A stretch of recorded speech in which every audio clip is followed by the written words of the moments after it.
שלום, זה סרטון הסבר איך ליצור פורום במודל.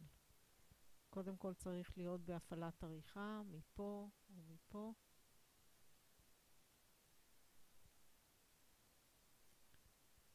הנה, אני בהפעלת עריכה, וצריך לבחור הוספת משאב או פעילות במקום המתאים. אני מחליטה ליצור את זה פה ביחידת הוראה אחת. אני צריכה לחפש בתוך הפעילויות את הפורום. הנה. אפשר לקרוא גם את ההוראות בצד שמאל, אז יש פה פירוט, ואני לוחצת על הוספה. הוספה זה למטה.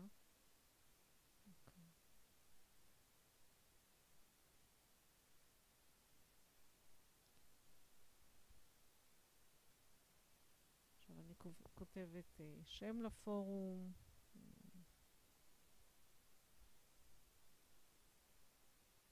אני קוראת לו סתם דיון. אני פה בתיאור אני צריכה לתת איזשהו הסבר, הוראות,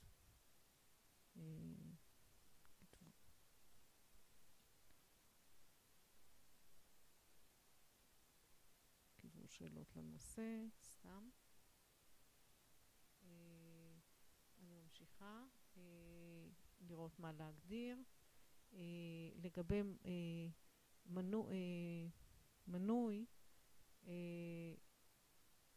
אני יכולה לאלץ את כולם להיות מנויים,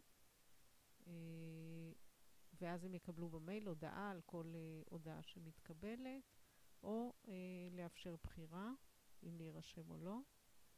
אני מחליטה שהוא יהיה מאולץ. יש הגדרה לגודל הקובץ. רוב הדברים אני לא צריכה בעצם לגעת, נשארת בברירות המחדל.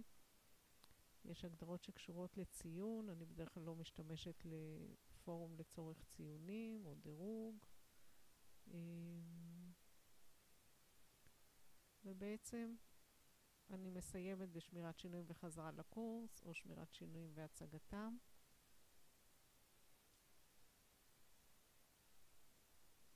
והגעתי לפורום שקוראים לו דיון.